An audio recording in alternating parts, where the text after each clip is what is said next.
Today we've got a crazy story about ruining a friend's wedding anniversary. We'll get to that in a bit, but first, I got my half-brother disinherited. My revenge was against my brother, half-brother actually. He tormented me nearly all my life, and in return, I made sure that my dad cut him off and that he never got a share in my dad's estate. I grew up with my parents. Ours was a happy family. At least my dad was happy. My mom was probably not happy.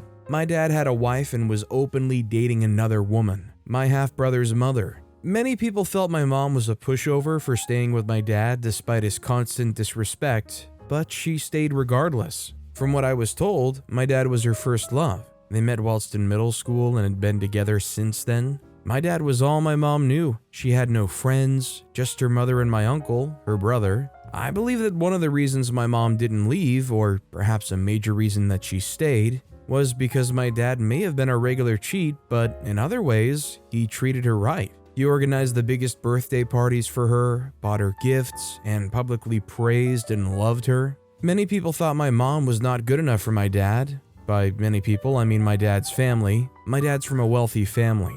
His family owns a huge fabric factory and he's college educated. My mom, on the other hand, is from a small, humble family. My dad's family wanted my dad to marry someone from a rich and influential family, but my dad refused. He had been with my mom for too long, and he didn't want to break her heart. It's so ironic that my dad disrespected my mom in their marriage by openly dating another woman, but he never let his family disrespect her. He would get mad at anyone who tried to make demeaning comments about my mom.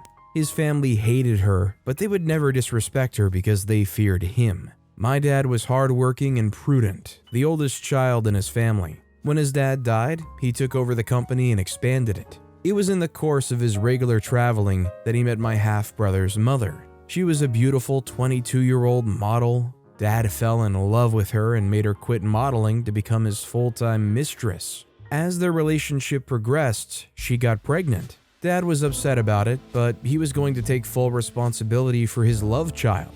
My mom told me that my dad woke her up very early one morning, mentioned my half-brother's mother's name, and told her that she was pregnant with his child. He mentioned her name so casually, my mom told me. He expected me to know her. My mom said she nodded and went back to sleep. "Did it not bother you?" I asked her. "Not at the moment, I just wanted to sleep. But the next day, it started to bother me." My dad told her she could leave if she wanted to. He was ready to pay any amount of money for alimony monthly. My mom didn't leave though. She chose to stay with him. My dad had his son by his mistress and gave him his name. That deeply upset my mother, who felt I should have been the one to get his name. People say that my dad loved my brother more because he loved his mother more than he loved mine. That could not be more right. It was just like the biblical story of Jacob and Rachel. Jacob loved Rachel so much that he transferred that love to Joseph and Benjamin, the children she had with him. My dad loved my brother more than he loved me. It was clear for all to see. My parents never fought over my dad's cheating until my brother came along. It became clear to my mom at that point that she'd been forcing it all along. My dad had stopped loving her a very long time ago. She decided to leave. She left my dad and they had a bitter custody battle, which she won. Just after she won the battle and I was to go live with her, she became ill. Her illness was terminal and my dad couldn't look away. He brought her back into the house and became her nurse. My half-brother's mother was irritated and broke up with my dad to be with someone else. Sadly, my mom died soon after and my dad went back to her. She was already married at the time, but she was cheating on her husband with my dad. Eventually, she divorced her husband and married my dad. I'm 5 years older than my half-brother, so I never really noticed the favoritism when I first met him. However, the minute he moved in with his mom, I knew they were going to be trouble for me. My half-brother was my dad's favorite. He wasn't even bothered to hide it. He got him the fanciest things, while I had to work hard to get whatever I wanted. I had to prove myself in some way to get the things that my brother got on a platter of gold. It was obvious in how my dad forgave his misgivings. My dad expected me to be responsible, to never make mistakes. He was extremely intolerant of my mistakes, but he would ignore my brothers and act as if nothing happened. He hardly punished him. My stepmom was even worse. She spoiled him silly. My dad was a little bit strict with my brother, but his mom had no boundaries with him at all. He could do no wrong in her eyes. Aside from spoiling my brother rotten, she was extremely mean to me. She treated me like I was a piece of rag. I was okay with us not having a relationship, but it wasn't just that we didn't have a relationship, she also hated me. If my dad was mad at me, she would try to fuel his anger against me and encourage him to punish me. You can tell she feels threatened by you, my maternal cousin told me one day on our visit. I said, "You think? Why would she feel threatened by me?" They said, "I don't know. You're older and smarter than her son, and your dad trusts you with responsibilities more than he does your brother?" I nodded, but I just didn't believe her. It was clear to everyone that my dad preferred my brother to me. He loved and indulged him more. I decided to pay more attention, and I discovered that my cousin may have been onto something. My stepmom tried very hard to discredit me to our dad all the time.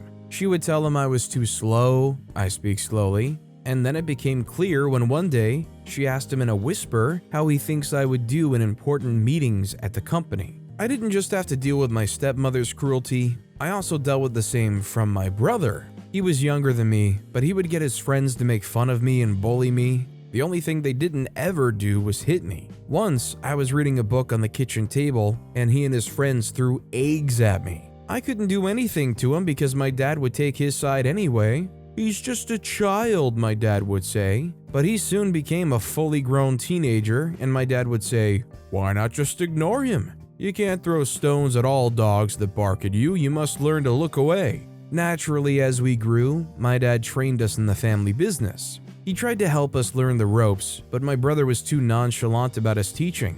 He'd grown already, and my dad had a little patience for his childish tantrums. Perhaps he realized at some point that he'd raised him badly and was trying to undo what had been done. I have never seen someone so determined to be useless. How can a person be terrible at everything? He would rant to my stepmother, and she would look away in shame. She made different excuses for him. She would say he's still a child, he was tired from having a hectic school week, and other chains of excuses. As soon as I was done with college, I started to manage a department in the family's company. I was doing well since my dad had trained me for the role since I was younger. My dad had become more beholden to me. He liked me better than my irresponsible half-brother, and that unsettled my stepmother badly. When I noticed my stepmother's resentment, I considered moving out, but I knew my dad would not have it. Dad is the kind of person that wanted all of his family together. He wanted to be the grand patriarch of his family and oversee everything, just like his dad did. It was a crucial time in my career, and the last thing I wanted to do was upset my dad. I should have moved out because just when I was getting loud applause from my father, my stepmother and brother set me up. My dad hated drugs. He hated it when young men used drugs. It was, to him, the greatest failing. He warned us very often against using and made it clear that he would not hesitate to cut off anyone who started using. My dad's brother was addicted to a certain white powder, and he caused my dad's family too much pain and money. He was in and out of rehab too many times that the family soon stopped caring about him. Even my grandmother turned her back on him. He pretended many times to have changed, but he'd go back to his old ways in no time. When I was about 14, my dad announced to the entire family that he had decided to cut my brother off. My stepmother and brother planted that white powder in a work report I was going to give my dad. I still don't know how they figured out that I was going to be turning that into my dad on that day. I handed the file to my dad and went upstairs to take a nap. I was really tired and all I wanted to do was just rest. But my sleep was interrupted by my dad's loud banging on the door. I opened the door in surprise. The only time my dad ever yelled that loud was when he was yelling at my brother. "What is this?" my dad asked, waving the pure white substance, delicately wrapped in a transparent plastic bag, at me. I stammered because I knew just what had happened. I had no doubts that my stepmother and her son had planted it. What they didn't know was that I was no longer the boy I was before I left for college. I had read books, I had met people, and I knew things. I immediately apologized to my dad. I could tell that they were shocked when I apologized. I apologized because my dad hated lies. If he believed you were lying to him, he'd never forgive you. He'd believe that anyone who lies to him considers him an idiot. The best way to handle the situation was to take responsibility for it and apologize. which was a quality that my dad admired in men. My dad tried to get me to go to rehab, but I assured him that I was fine and that I'd only just started. He suspended me from my role as a manager in the company, and I accepted it with glee. That pales compared to what I'd planned for my stepmother and her son. My dad fell ill, and most of the responsibilities of running the company came to me, my brother, and my paternal cousin. It was clear for all to see that I would be taking over after my dad, but that wasn't enough for me. I wanted to completely disinherit my brother, and I did just that. My half-brother was in charge of one of the departments at the company and would have run it to the ground but for my regular interventions. One evening, I came up with a plan to disinherit my brother. I decided to set him up for money laundering. I spoke to some people and pulled some strings, and they moved a huge amount of money into one of the company's accounts, the account he was in charge of. I also wrote anonymously to financial crime agents to look into the account. They came around and asked questions. Of course, my brother knew nothing about it, so he was devastated. He tried to be friendly and convince me not to tell my dad, but I shut him off. That evening, I went to my dad's house. I'd moved out to live with my girlfriend, and had told him all about that had happened. I believe he's trying to move some money around for drug dealers, I told my dad. It wasn't unbelievable. My brother had been involved in many shady deals in the past, and my dad had had enough. He immediately fired him from work and instructed him to move out of the house. I heard from the family's domestic staff that my dad had called his lawyer for a meeting at night, and that meant my brother was going to be disinherited. My stepmother came into my office and tried to convince my dad to take it all back. Her son had said many times that he didn't do it, but she didn't believe him. It was the kind of thing he would do anyway. If you can just talk to him, please. I looked at her and shook my head. That was the first time she ever spoke so politely to me. That was someone who bullied me as a child. I grew up wishing my mom was alive to protect me from her. That won't be possible. What he did could jeopardize this company, and I'm sure Dad won't want to risk that. Before she left, I thought I might as well just jog her memory and remind her of the stunt she pulled against me. When I did, she growled at me. You did this to my son. He's innocent, she said in part disbelief and part anger. You don't deny then that you planted drugs in that folder? She started to yell at me, and I wasn't going to deal with that on a Friday morning. I threatened to call security. She then started pleading with me. It was laughable, really, seeing someone who tormented me so much fall to her knees. I guess that settles it that he who laughs last laughs the loudest. What a loving household. Such great memories growing up there with the evil stepmom. I mean, considering the horrendous things they did, obviously they deserved this payback. I mean, they wanted just the same the other way around with OP. Our next story is, I ruined my friend's wedding anniversary by telling everyone at the party that she cheated on her husband. Some friends behave horribly to your face. You know the kind of people they are, so you already know how best to avoid them. Some others betray you and they make it obvious to you and the whole world that they're no longer your friends. Those are bad friends, but they're tolerable because the devil you know is always better than the friend you think you know. Some other friends pretend to love you. They act as though nobody else cares about you in this world the way that they do. They praise you, show support for you in public, and make you believe that you can trust them, but they are terrible friends. They hate you but would rather not be your enemy. They'd rather be your friend because they're too cowardly to reveal their true emotions about you. With friends like that, who needs enemies, right? Well, that's the kind of person my ex-bestie was. She nearly ruined my reputation and life. Thankfully, I found out, got my revenge, and finally cut her off for good. My ex-best friend and I lived in the same town. She grew up there, and her dad was the mayor at the time. My dad was a cop and was transferred to the town after an issue ensued in the town we used to live in. It's a long story, but my dad's face was everywhere. On the TV news, in the local paper, in the news bulletins. The day my mom decided we had had enough and announced that we were leaving the town was when my dad's picture was shown on the news, and another clip showed a picture of my mom, my brother, and me. My mom was terrified. She worried that people would harm us. That evening, she told my dad that we had to leave. She had mentioned it in the past, but my dad just waved it off. He tried to wave it off again and treat the issue as a non-issue, but my mom was not having it. "We have to leave and we must do it before this week runs out," she said stubbornly. My family was a traditional one. My parents were religious, and they believed that a man was the head of his home. His decisions were final, and my mom could make suggestions. That day, however, she was not making a suggestion. She was telling my dad what she was going to do, and it was clear that she would do it anyway regardless of his involvement. My brother was already getting bullied in his class, and my mom had had enough. My dad sighed in resignation. "Where do you have in mind?" he asked my mom. And that was how, nearly 2 weeks later, we moved to the town my mom grew up in. My brother was excited about being able to visit our Nana. Nana cooked so well and she spoiled my brother silly. She never liked me though, and I still don't know why. I remember asking my mom why Nana didn't like me, and she smiled and said, "Of course Nana likes you, sweetheart, she loves you."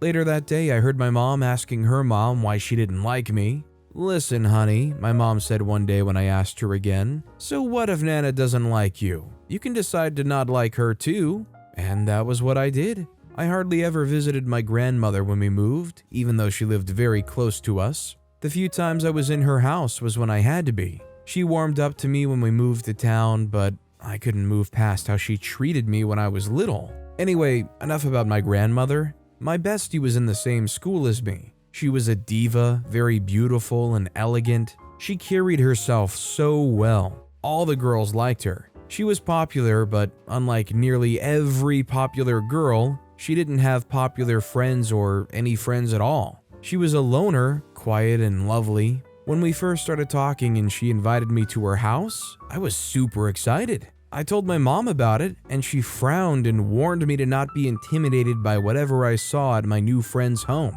Well, my friend's dad was the mayor and her mother was a wealthy businesswoman. I was awed when I went into her house. She had the largest bedroom I had ever seen. It had everything a room could possibly have, and she had a huge box filled with makeup products. Not long after my first visit, I started visiting her regularly and we'd play dress up together. She got all the freedom she needed from her parents. They even encouraged her to organize parties in the house, but she never wanted to do that. Her parents gave her everything she asked for, and one day, she mentioned that she could not recall a time when her mother said no to her. I guess her parents' indulgence created a narcissist out of her. She wasn't just very self-absorbed, she was also weirdly obsessed with being perceived as a good person. She wanted everyone to think that she was sweet and harmless, and I was fooled into believing that she was, until she started to unravel. In school, I was paired with this girl in a chemistry class.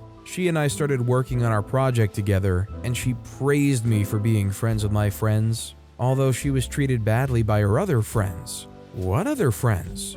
You don't know the story?" she asked, looking at me like she was wondering if I lived in a rock. She then shrugged and said she slept with her best friend's boyfriend. Her friend was so hurt she attempted, but everyone loved her for it because her friend was a major witch and bully. She bullied me too. I shook my head. My bestie didn't come off as someone that would do such a thing, and I had no idea she hooked up at the time. Her other friends cut her off when her best friend was withdrawn from school. People still love her for doing that though, but her old friends can't stand her. It then occurred to me why my bestie was very popular but was not in any clique. I told my mom about what I heard in school some days later. "I just think it was wrong to do that to one's best friend," I said to her. "What do you want to do about this?" my mom asked. I said, "I don't know. What do you think?" "Why not ask her about it?" I agreed to do that. Now that I think about it, I wish I didn't. If only I just let things be. My bestie managed to convince me that it was all a lie. If anything, she was the one who slept with my boyfriend. We were together for a while and then she hooked up with him. I was hurt and ended the relationship, but he came back and apologized, so I took him back. When that happened, she told everyone that I'd slept with her boyfriend. The naive me said, "Wow, that's a terrible friend." She was terrible, she agreed. Everyone was glad that she left the school. People still admire me for it to this day. They believe I had something to do with her leaving.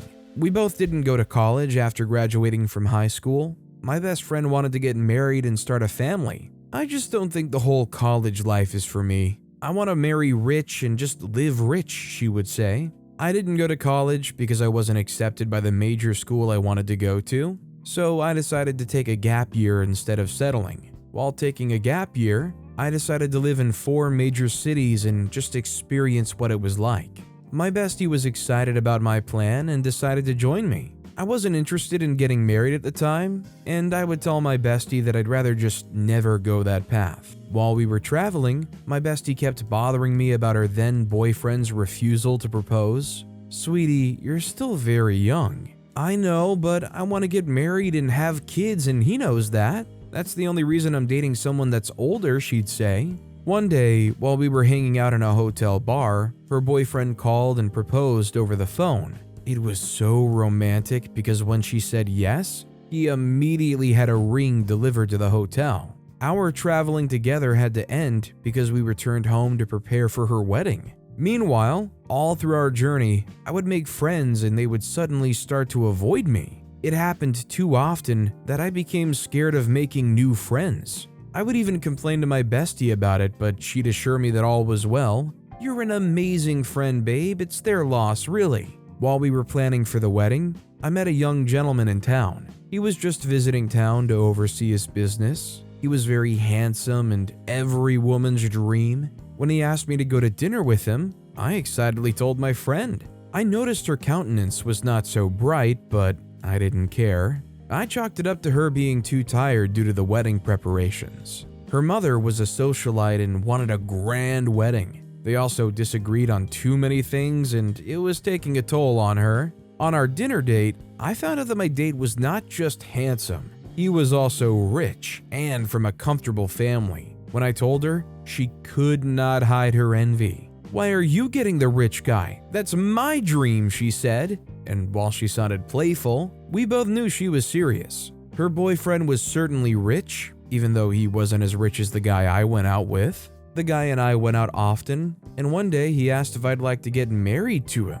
He wasn't so interested in the marriage too, and he believed we would make a very untraditional couple. I agreed. We didn't do anything grand, unlike my bestie who was already married at the time. We had a small wedding with just a few people present. Even after we had both gotten married, my friend was still green with envy. I thought she would be over the fact that I was the one who married rich, but she had not gotten over it. One day, she met my brother-in-law at home. He was 4 years older than my husband and was married. I still don't know how that happened, but my bestie confided in me one day that she was having an affair with him. I was disappointed and irritated at my friend, and I told her this. She promised to confess to her husband and end things with him. She told me later that she had done that, and I believed her. I didn't find out that the reason the friends I made while traveling soon started avoiding me was because my bestie had been bad-mouthing me to them until she tried that with a new friend I made. The friend was my husband's business partner, an older, sophisticated lady. I deeply admired her and befriended her. Naturally, she met my best friend too, and the two women started to hang out together. I noticed that she stopped hanging out with me as often, so I confronted her. "I know you've been telling everyone that I'm having an affair with your husband," she said matter-of-factly. "What?" At first, I wondered why my husband would tell such a nasty lie. Then it occurred to me who had said that. My bestie. I told this friend that I would never say such a thing about her, and even tried to make her ask my husband if I had ever accused him of having an affair with her. She went on to tell me other nasty stuff that my friend claimed I was saying about her. I was so hurt. I don't remember being that hurt before that happened. I cried all night when a lot of things started making sense to me. My husband tried but couldn't console me. I remembered how many people around me and around her treated me. I remembered that her husband was always so cold towards me. I could not bring myself to confront her. I wanted to hurt her far more than she hurt me. When she sent an invitation to a small party she was having for her first wedding anniversary, I knew that it was time to exert my revenge. I went to the party very early that day, helping out where I was needed. In our usual manner, I did her makeup for the wedding, did a little modification on mine, and we went out to their beautiful yard where the event was being held. "You're going to give a speech, won't you?" she asked, pleading with her eyes. I felt as though fortune was literally smiling at me. I said, "Of course." I had planned to tell everyone at the party in private conversations that she cheated on her husband, But since she wanted a public speech, I decided to put on a show.